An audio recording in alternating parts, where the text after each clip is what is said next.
Hello everyone, can you hear me okay? I'm not entirely sure because I'm trying a new laptop. Hopefully it's working okay.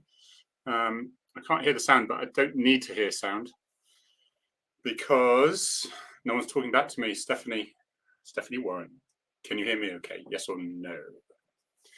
Thank you for joining us. The guy, well, perfect. Thank you very much.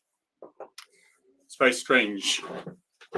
It's I'm borrowing a laptop because mine one's being taken apart, basically to spend lots of money on it to then tell me that it's broken. I think that's what I suspect, but then maybe that's just me being slightly pessimistic.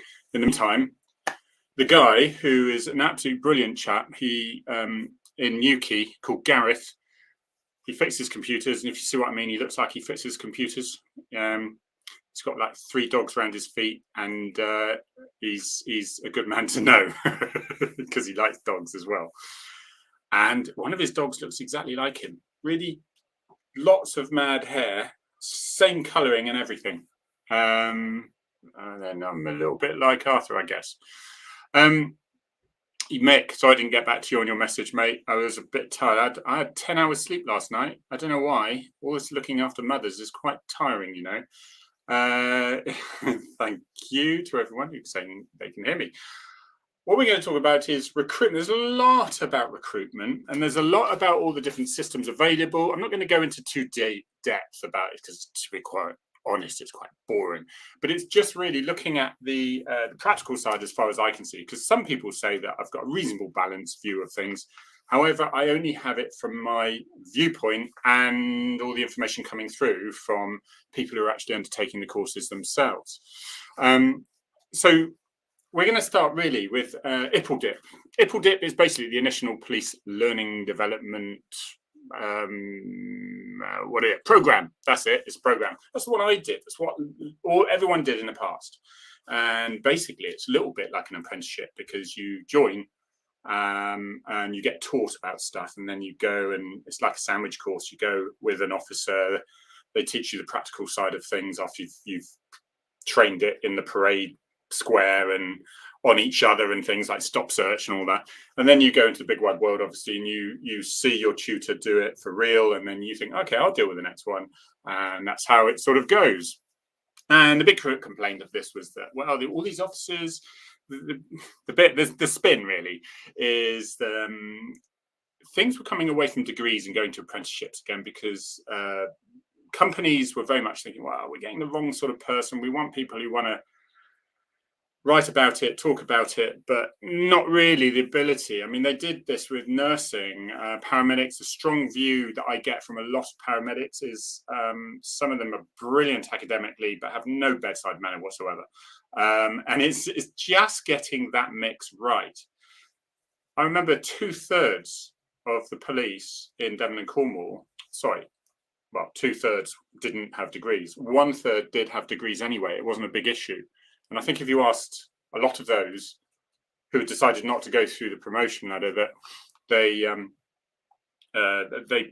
degree wasn't necessary. You know, I think it's never going to be a waste. You learn things, whatever degree you're doing. You know, one's was sports, a degree in sports psychology and that sort of thing. So it's going to really help anyway. It's certainly going to be of use. So you've got the IPLDIP one, which is the ordinary one, the old one. And then you've got the PCDA, which is the Police Constable Degree Apprenticeship. The one that is so contentious. Now, I have always said, and people say I'm anti-degree, I've always said we need people with degrees. 1/3 of the police officers in Devon and Cornwall have degrees. All right, you get a really good match. This way, I mean, when I was sergeant with a section, it's like someone's banging stuff out there. When I had a section, it was like a dysfunctional family, really. You had the comedian, you had the serious one, you had the one who was brilliant looking up intelligence systems, you had the one that was just wanting to go out and get everyone, and you had the one that maybe was just a bit lazy, who needed a prod now and then, but was just a ray of sunshine in the place. And it was those sorts of characters that bring a section together, just like with a family, that sort of things. So we definitely need people with degrees. But my argument was we don't need everyone to have degrees, and how worthwhile were these degrees when an employer comes, well, Harry, you've done all these things. You've done all these things with firearms, operational firearms commander, VIP, advanced driving, firearms tactics advisor, pursuit tactics advisor, VIP protection officer, driver, basically fatal road traffic collision investigator, loads of stuff. And yet, Harry, you're going away without anything on a certificate to say to a employer when you leave. And I'm saying, well, the employer's going to not say, have you got a degree? One of those ones that 130,000 of you have, or what did you actually do in the police? The problem may be the case if the employer says, don't apply for this unless you've got a degree. So that is an issue. The truth behind it was the government were giving levies out for apprenticeships, and so the police have jumped onto that to think, okay, we can improve that side of things. You have got the DHEP, the degree holder entry program, and that can be for detectives as well, because there's a severe lack of those.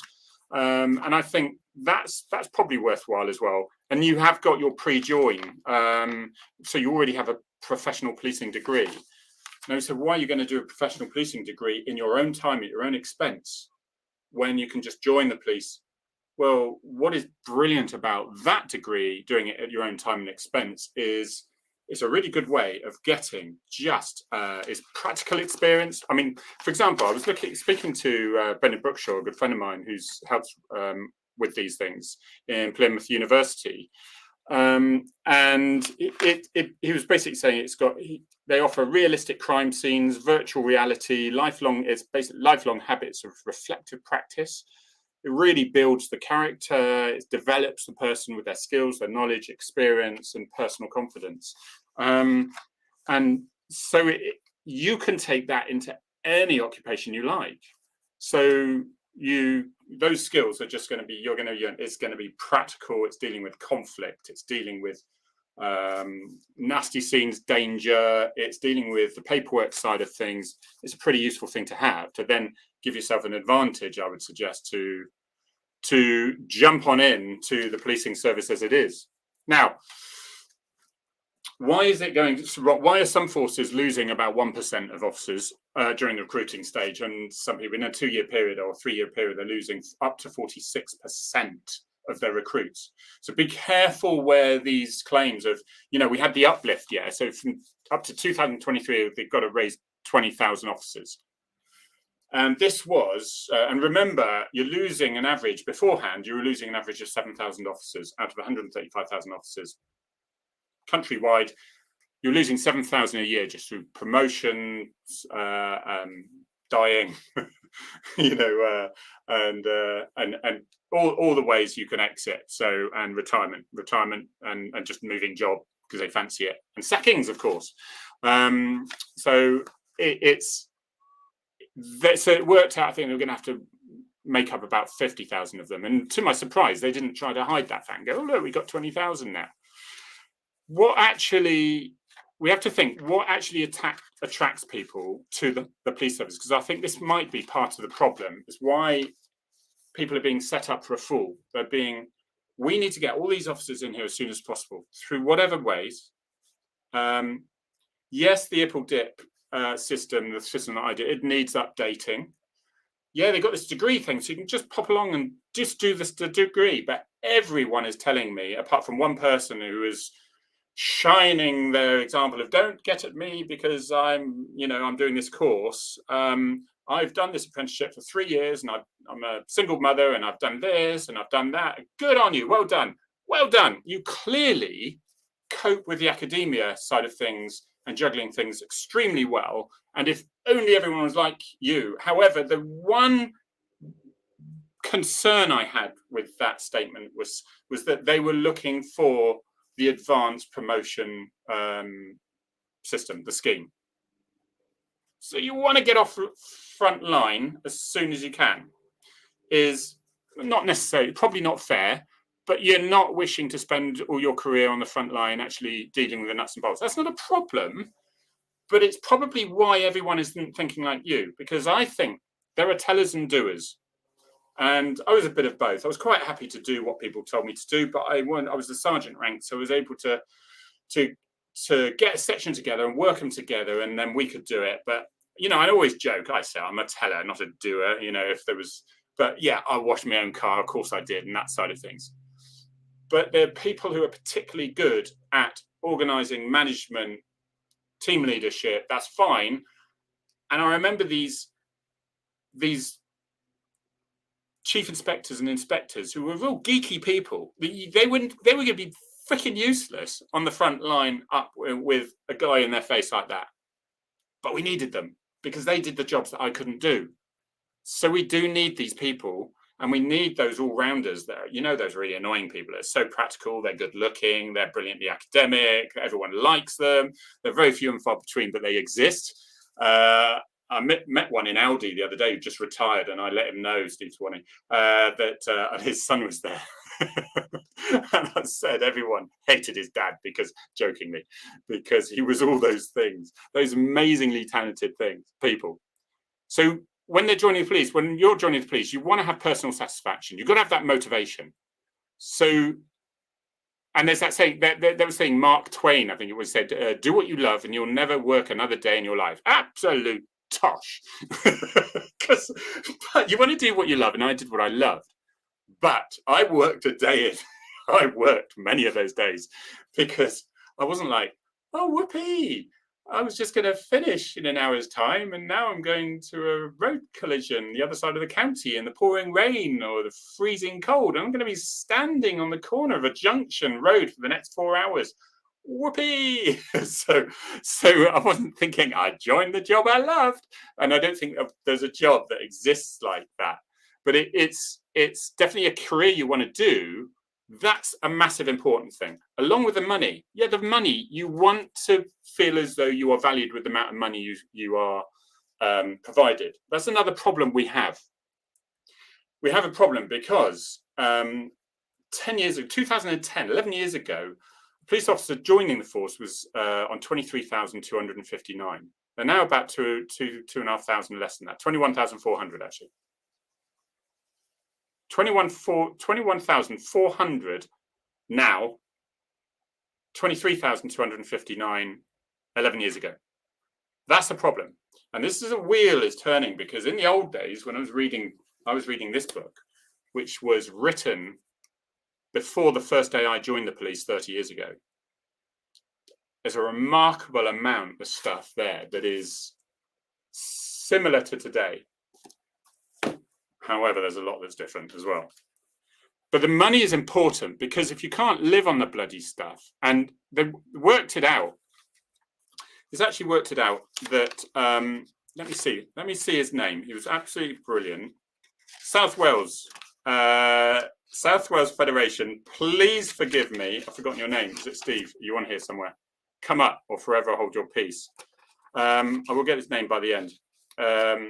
Steve Trahan, that's right, Steve Trahan basically worked it out that officers who join on that 21,402, well, we give half hour for the Queen. So if you're working half hour at the end of your shift and it's not pre-planned, so you're like, oh, that RTC I've got to go to, and I'm going to get in by 20 past, put the car away, I finish by half hour, then that is for free. You can't claim that. So you could up to 4 hours, up to 2 hours, 4 half hours, 2 hours in the week. That actually puts it out that if that had to happen all the time, which in fairness it doesn't, but it gives an idea, you would be 34p above the minimum wage for doing shifts on the front line in all dangers. It's a little bit crap, isn't it? And I remember I had a PCSO, a former PCSO on my shift, who had left the PCSO as a senior PCSO. He joined the police, went through the system, got into the armed response units, was in my section. Brilliant man. And he said to me, do you know what? I'm really struggling financially. He said, because I'm 5 years in. Until he was 4 years in, he says, I'm going to be a lot better next year, because until I'm 5 years in the police, I'm still going to be worse off than when I was a PCSO. Now, PCSO, I'm not saying they should be paid less. I'm saying police officers, if you want to entice the right people to the job, you need to pay them so they feel valued. And they're doing everything they can, because the political part, which isn't political because it's absolutely flesh and bone and true, is Theresa May and the David Cameron issue. Stop Crying Wolf, Police Federation. We were absolutely true. And I did the marches with 135,000 officers. Incidentally, most of the old guys went where it wouldn't affect them. The youngsters were like, what's the point? It's that different generation thing where maybe they're just thinking, what is the point? What will happen now. And so it has to be a better way, doesn't it? Because guess what? It did happen. They did cut the wages, and they did cut the resources, and they took the civilian sides, 30,000 civilian positions away, as well as the 20,000. And now the Tories are saying, we're getting 20,000. You're trying to fill in the crap that you took away, that you did before.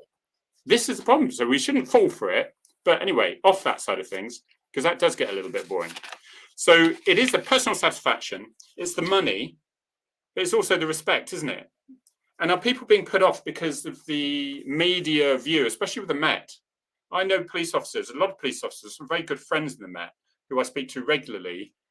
And they, to be honest, they just have to go like that, la, la, la, la, la, not listening to the media, not listening to social media, if you want to keep your sanity, because these are really good men and women who are doing their best to go out on all these shifts and then just get barracked by the media, who are just obviously, in a way you can't blame them, because they're not going to earn money for saying the police officers did a really good day today.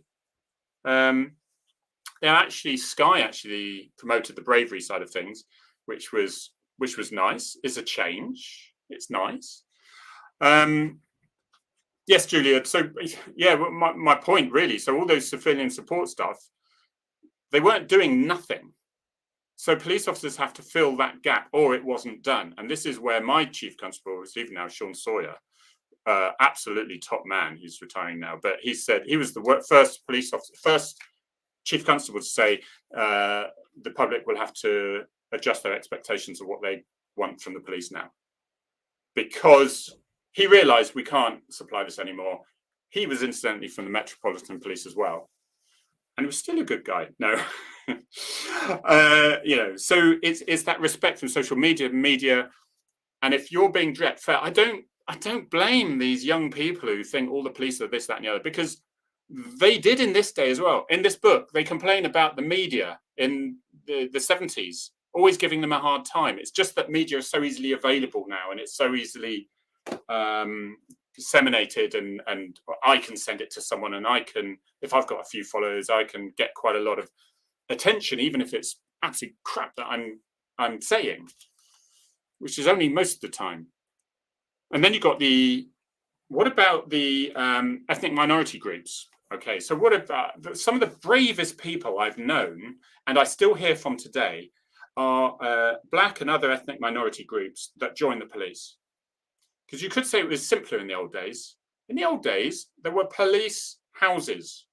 And yes, there's phenomenal examples where first Black police officer joined the Met and all that. And you hear the stories, it's like, no.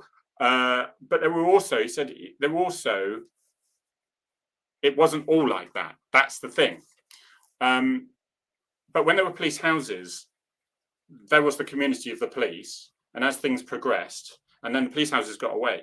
So if you've got somebody who's working class, who is in a community that's predominantly Black, are they going to want to join the police, however good they are? Because if they do, they get not only the abuse from the general public, they will get the abuse from some of their community, and even their families can disown them as well. So it's phenomenal. And the nicest thing, the loveliest thing I hear is where the Black cops in the van, somebody says something out, and all the white cops ran out and nick him. The Black cops in there going, oh. That's lovely to hear. And that's what happens time and time and time again. Be careful of these former Black police officers who left the police because they were so disgusted about the racism and this, that, and the other. Because just check how long they were in the police. Did they not meet the police expectations, therefore either were decided to leave or were requested to leave, because they're going to have an axe to grind. and they're not going to admit it's their fault, are they? They're not going to say it's their shortfalls. So be careful of that, and be careful of those senior officers who repeatedly put down the Met in particular, who did very little when they were there. The reputations weren't all that good, from what I hear, and they're being very vocal. They say they are balanced. I don't hear any positive things from them, so I tend to ignore those. So I think consider the fact when people are joining the police as well, you're actually starting off with the British population, and then you're filtering them, getting rid of the criminals, those who've got dodgy intel systems or whatever like that. Get rid of those, get rid of those, get rid of those who clearly want to join the police because I like the uniform. Ding, get rid of them. And now you've got a much neater part of the population. They then join the police. Some people actually think, and they're the most prejudiced of all, they accuse the police of being prejudiced, racist, homophobic, whatever that side of things. And this is the way we're going to have to turn this around. Start ignoring these people. Start listening to the rest of the community who don't think like this, but don't get hurt. Is they don't go through a filter to make them racist, to make them homophobic. They are normal, ordinary people who want to do their work, and they want to pay their mortgage, and they want to enjoy going to work. They want to do what I did, is have a right old laugh, but working my backside off and being very serious when I need to be. But genuinely, it sounds cheesy, but really helping people, just putting a smile on their face when they were scared or beforehand. It's getting more difficult to do that because the pressure of the bureaucracy and the workload, because the police have taken it off the other agencies since COVID, since the cutbacks, and the other agencies can't afford to take it back again. So remember, when I joined, this is complete anecdotal evidence, but from my experience, and I haven't met anyone who says otherwise, when I joined the G police, it was 80% crime, 20% mental health. It was really rare to get an arrest for Section 136 mental health. Really rare. It just weren't there. Didn't seem to happen. And now it's 80% mental health, 20% crime. And that's what Theresa May didn't figure out, because she said we should deal predominantly with crime. So going through that is the satisfaction. You've got to have personal satisfaction. And if it's drawn out of you because you're trying to bring up a family and do this apprenticeship, and what I'm hearing time and time again is that they're stressing out like mad because they haven't got time for their family and do all the workload for work that they can't see is going to be of any use to them in the policing whatsoever. That is potentially there because it was to solve the levy. Other police forces are asking for Dip to come back, and they're maintaining it. It is going March next year, Dip. And I've looked at plenty of graph statistics to show over a period of time how many people are leaving, and it's extortionate. And I'm wondering if those are being counted in the extra officers. But there's also some really confusing ones, depending on the time span you ask for, whether it's a 3-year period or a 5-year period, because the answers can be very different. Dip, for example, my one, on the latest one, and it was, let me get his name. He's done surveys. Actually, it was on my Twitter. I put a graph on it. Actually, really useful person to actually follow is Alan W47. Okay, I'll just put it on my screen here. He does, and he admits it. He admits it when he's got it, when he's surprised. All right. All right, I'm going to share it. Excuse me, everyone. Right, share screen, because it got rid of that. Okay, share that one. That should come up. Right. He admits it when he's got it. But this one here, he actually gives the graphs and the freedom of information. His computer's really slow, so to crust or not to crust. So basically, and surprisingly, it showed the Dip were some of the largest amounts of leavers. Now that's really surprising that I've heard that from. So it'll be interesting to see. And I hear though the second worst ones to leave are, I'm trying to find my cursor here in this bright weather. The second ones to leave are the now police.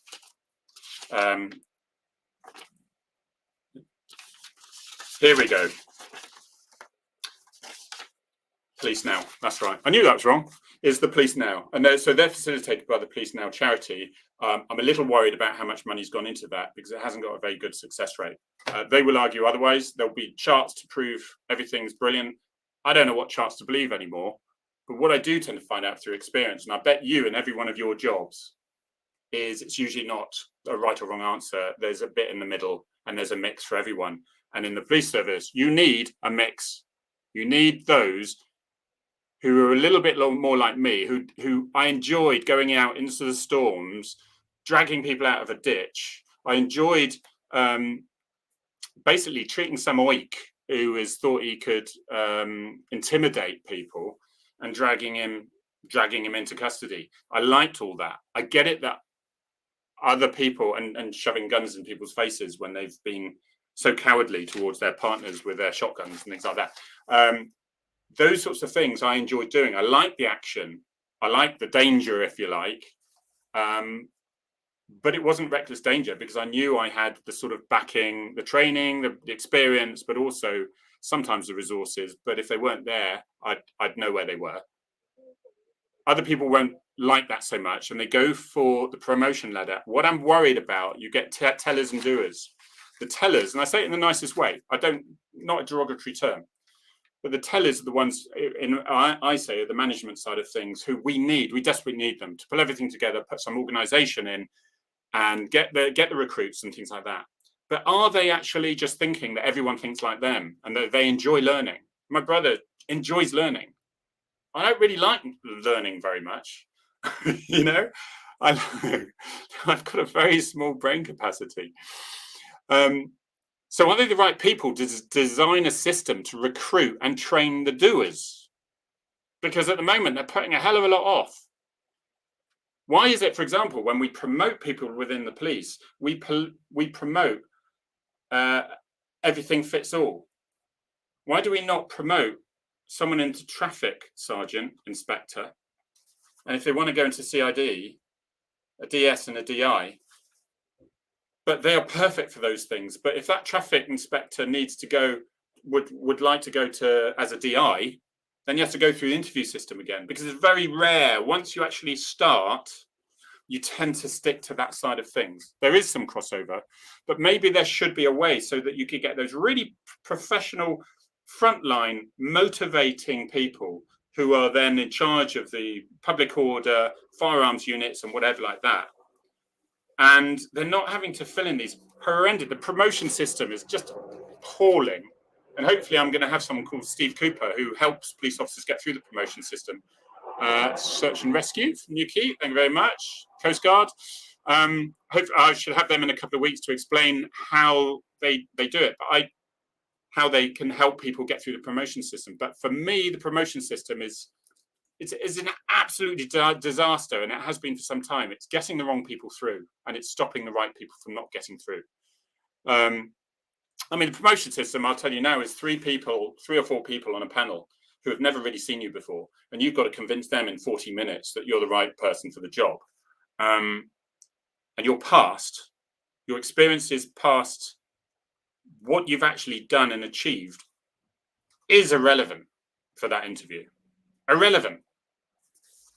Can you fill in? Can you do a scenario in a particular time and give your answers in that 40 minutes or whatever? It's irrelevant. That's the joke of it. So if you're not so good about sitting in front of someone and talking to a panel, but you're better at motivating a team of knackered, frozen, wet people to actually get them to do the job to a professional level, they're not going to get the promotion. And I've seen so many fall away like that. So will people who wish to be tellers become demotivated because of the lack of opportunity? Because there aren't going to be more promoting opportunities than there are the front line. So they join the police now. I'm going to do a couple of years in the police, and then I'm going for promotion. But everyone's doing that under the new system, perhaps? I know, is it? So if you do these the professional policing degree outside the force, then it's actually really versatile. That I think it's a really good idea. if I wouldn't get in the police anyway, because I don't have the minimum requirement to actually apply for the police. So I'm not considered part of the future of policing. But let me say, policing is different. It's not better. And I think when this author wrote that book, Mike Seabrook, and he wrote it, I don't know, 40 years ago or something. Even then, him saying the job's effed. You know, the job's not better. I personally completely biasedly say I had the best time. But I bet you those officers now that are joining the police now will do their time, however long it may be, because the different policing may not be that you're in there for 30 years anymore. It may be just that you're in there for 10 years and then you progress into something else. It could be like that. Things don't stay the same. But there is definitely a problem with the amount of wastage and the amount of money it's costing to recruit. And I think, you know, they're investing, I think it's £10 billion over the next 10 years into the uplift. So it's a big amount of money, and I don't think it's going to be 18 billion over the next 10 years are invested into this uplift. All right, so it's good, I guess, as long as it's spent in the right way, and we all know government spend money in the right way. So that is it. Discipline, I did put that on, but I think all that comes with it. I think the problem we've had, and this is my opinion, is because I think some standards have been dropped as well, to get as many people in. And we'll put it bluntly as well, if you've got area where there's again trying to get more reflection of the community, so you've got lots of white police with black communities, and you want to change that, I genuinely think it has to be changed from both places. I speak to black councillors who say the majority of his community are all for the police being there and want the police to be there, because at the moment it's because of the drugs and the gangs that have taken it over. You won't hear that. You'll get the same leaders coming out saying, no, the police are terrible, they're picking on our black people, residents and things like that, and they've had enough and whatever, you know. So it's an alternative argument that's going on constantly. I think the community has got to start changing and start speaking.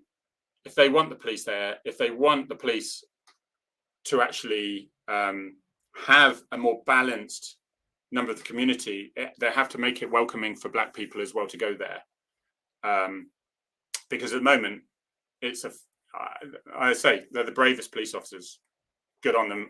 Full respect, because they've got the communities and families sometimes to deal with it, because it's not cool to join the police if you're anyone, let alone if you're a minority group necessarily. It's changing, isn't it? I think it's changing. I hope it's changing. So what I'm saying is, stop just telling the police to change stuff. There's only so much they can do. They can only do so much community sort of chatting and whatever. You'll get your community chatting, you know. That sounded dismissive, didn't it? But do you know what I mean? There's that. The community has also got to do its side as well. It's not all the police. And it's easy to blame the police because we all like to blame someone, isn't it? I've rabbited on, I think, here. Thank you very much. It's been quite a high staying rate. Read some of your prison service. Here's another one. Prison service, exactly the same, of course. Massively struggling to retain staff. Many leaving, much like me. Sounds like the exact same issues present in both. Extremely worrying. You probably find it's in the NHS as well, is an issue. If you don't enjoy going to work anymore, that's going to be tough, especially if it's month after month after month after month. You can do it for a certain part, can't you? Ipple Dip, yeah, I think it was to do a doer, and just a mix of everyone. If you think Ipple Dip were Devon and Cornwall, where it was a third with degrees and 2/3 without. So no, it was an all-rounder. It was designed to bring 2/3 doers, but all those degree people weren't managers. So as long as that's the case, all those degree people, I could have argued myself out of this argument, because a lot of the degree people who come in under the new system, they're not all looking for promotion, or they might be put off by it, and they just want to stay doing their policing side of things, especially when they see the chances of getting promoted are going to be not as perhaps as what they expected. Johnny, flew over your house too. Search and rescue. Good. I think very scattered. We'll just finish this off shortly. And I think we'll end with this one. I haven't had risky because I haven't read the end of the message, Nikki. But I take my hat off to anyone at the front line. They need recognition and gratitude, and all the support that they need, including proper pay, which they more than deserve. And I think that's it. People just want it to be fair. They want to feel as though they are valued in the work that they do, and they want to have personal satisfaction with the work they do. And part of that is money, but it's not. I left the policing after 30 years as a sergeant on the senior level, still on the front line on shifts with many specialisms that were going to, quite frankly, be a pain in the ass for them to train other people to actually do. They do. There's a constant training thing, but it took many years to achieve all these things. And when I left, I walked out the door. They lost all these things: pursuit tactics advisors, farm tactics advisors, and operational farms commanders, and all the first aid stuff, and then the driving and traffic and road death investigation, that side of things, all walked out the door with me.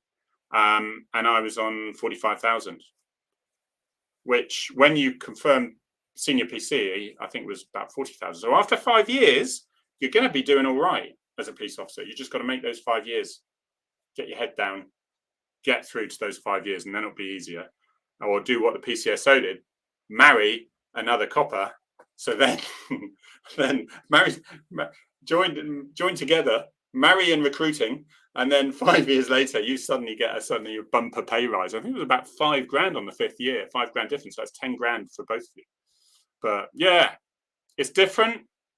It's not worse or better, I don't think. Thank you, ladies and gentlemen. I think we will leave it there. I've yabbered on. It's really hot. I think I'm going to do a sprint for the beach. Give mother a cup of tea and some food. She'll fall asleep. I'm doing the full-time carer undercaring for her at the moment. And then I'm going to do dash in the sea, 15 minutes back. We'll all be happy. I'll be cooled off. I'll be happier. Like I say, thank you very much indeed. And I will see you next week. And I'm just trying to figure out on this computer, this wonderful computer that I was lent, but it is a tad difficult, where to do the end button. Cheers. It's been emotional.